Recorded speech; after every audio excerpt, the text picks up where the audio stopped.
मध्य प्रदेश के मंदसौर में 6 जून 2017 को हुए किसान आंदोलन और उसमें हुए गोलीकांड को कोई नहीं भूल पाया है। आज इस त्रासदी को हुए 5 साल हो गए, लेकिन उन 6 किसानों के परिवारों के जख्म आज भी हरे हैं, जो बेवजह काल का ग्रास बने थे।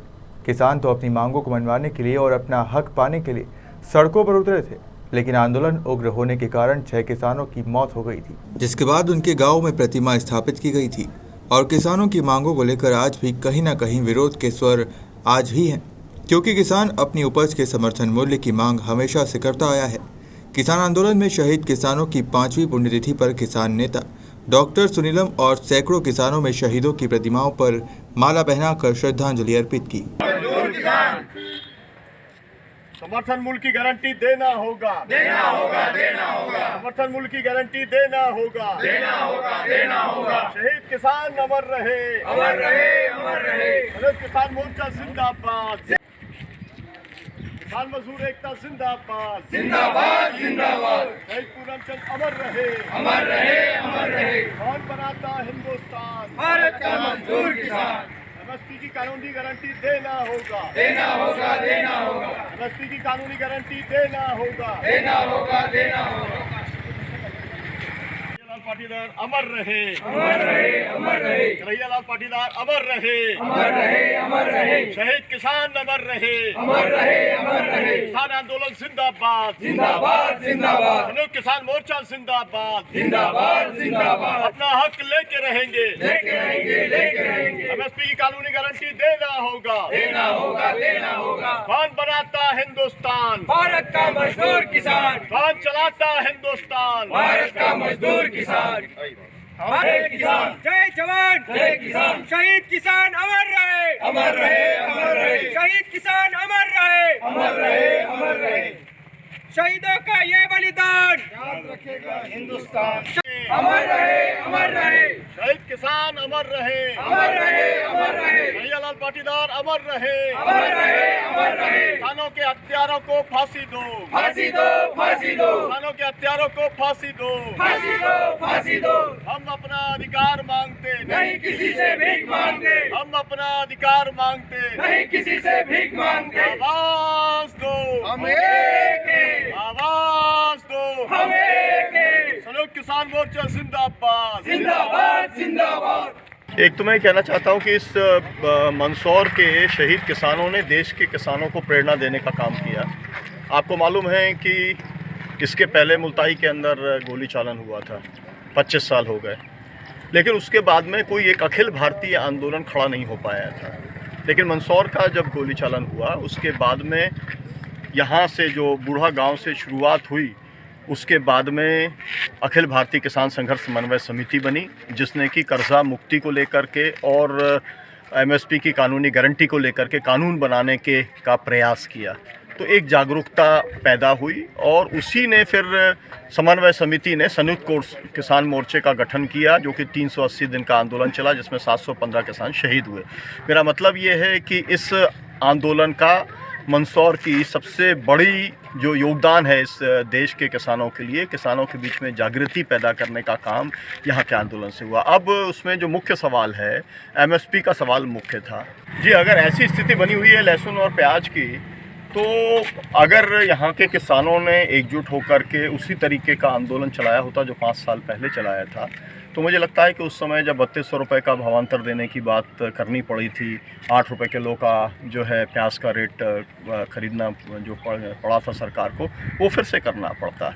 मैं ये कहना चाहता हूँ कि राजनीतिक चेतना के अभाव में जो लाभ किसानों को मिल सकता था अभी एमएसपी को लेकर के, वो नहीं मिला। और सरकार ने जो भयभीत करने की कोशिश की थी गोली चालन के माध्यम से, उससे उस तरीके का आंदोलन जो उस समय हुआ था 5 साल पहले, वो फिर से दोहराया नहीं जा सका। लेकिन हमारा जो सार है, निचोड़ है कि पूरे देश के अंदर जो जागरूकता फैली है, उस जागरूकता को पैदा करने का काम अगर मंदसौर के किसान आंदोलन ने किया है, तो ये उनकी जिम्मेदारी और जवाबदेही है कि यहाँ के किसानों को भी लहसुन का और प्याज का पूरा रेट मिले। और मैं तो ये बात दावे के साथ कह सकता हूँ कि अगर कम से कम अगर 1-2 महीने ही अगर ये आंदोलन चला होता तो अभी ये पंचायत चुनाव में झक मार करके सरकार को सबका लहसुन और प्याज खरीदने के लिए मजबूर होना पड़ता। आज किसान जो है वो एक अपने आप में समूह बन गया है, मतलब जो वोटरों का समूह जिसके ऊपर सरकारों की नज़र रहती है। किसान आंदोलन को उसका उपयोग करना चाहिए, ये बात मैं कहना चाहता हूँ। लेकिन मैं दूसरा आपसे अभी ये बताना चाहता हूँ कि 8 जून को संयुक्त किसान मोर्चे की मीटिंग है और उस मीटिंग में एमएसपी को लेकर के राष्ट्रव्यापी आंदोलन की रूपरेखा फिर से तैयार, क्योंकि हमने बीच में जो हमारे मामला जो छूट गया था, तो मैंने आपको बताया कर्जा मुक्ति का, लाभकारी मूल्य की गारंटी का, बीच में सरकार ने 3 जो है कानून लाद दिए। अब उनसे लड़ना पड़ा, उसी में 380 दिन लग गए। तो हमारा जो मूल मुद्दा था एमएसपी का वो बीच में छूट गया था और अब उसी मुद्दे को लेकर के हम फिर से देश के अंदर किसानों की गोलबंदी करने का काम करेंगे। 8 जून को उसकी रूपरेखा दिल्ली के अंदर तय होगी।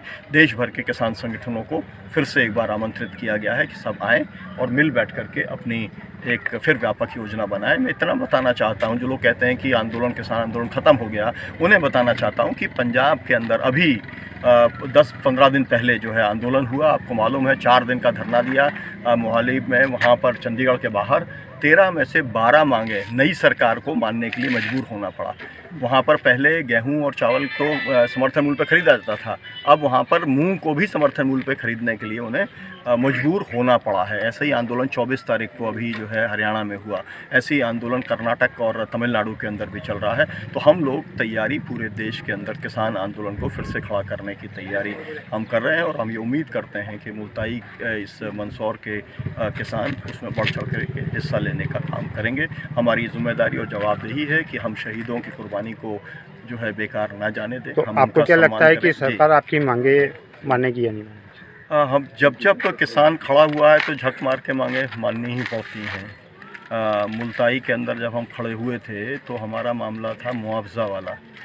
तब कोई फसल बीमा इस देश में जानता नहीं था, तब राजस्व के मुआवजा लोग जानते नहीं थे, तब जो है कभी ऐसा जो है उसका रोग का, सोयाबीन के अंदर जो रोग लगता था उसका कभी मुआवजा मिलता नहीं था। लेकिन वो सब लेने का काम हमने किया और केवल वही लेने का काम नहीं किया, देश के स्तर के ऊपर आज फसल बीमा हज़ारों करोड़ रुपए का जो है किसानों को मिला है। तो एक शुरुआत होती है, उसके अंदर कुछ लोगों की कुर्बानी होती है और उससे चीज़ें आगे बढ़ती हैं। हम ये चाहते हैं आज के दिन कि सरकार किसानों पर गोली चालन को बंद करने का कानून बनाने का काम करे। दुनिया के किसी भी सभ्य समाज के अंदर गोली चालन नहीं होता। मैं आपको बता दूं, अमेरिका के अंदर अभी जब चुनाव हुआ था तो ट्रंप जो है उसका नतीजा मानने को तैयार नहीं था, उसके समर्थक वहाँ की पार्लियामेंट में घुस गए, है ना। तो पार्लियामेंट के अंदर घुसने का मतलब तो फिर गोली चलनी थी, लेकिन वहाँ पर गोली नहीं चली। तो दुनिया के किसी भी मुल्क के अंदर जो है सभ्य समाज के अंदर गोली नहीं चलाई जाती है। तो हम ये मानते हैं कि आज नहीं तो कल वो समय भी आएगा जब हमारी ये जो मांग है कि आंदोलनों पर गोली चालन पर कानूनी प्रतिबंध लगे, उसमें भी हम ज़रूर सफल होंगे।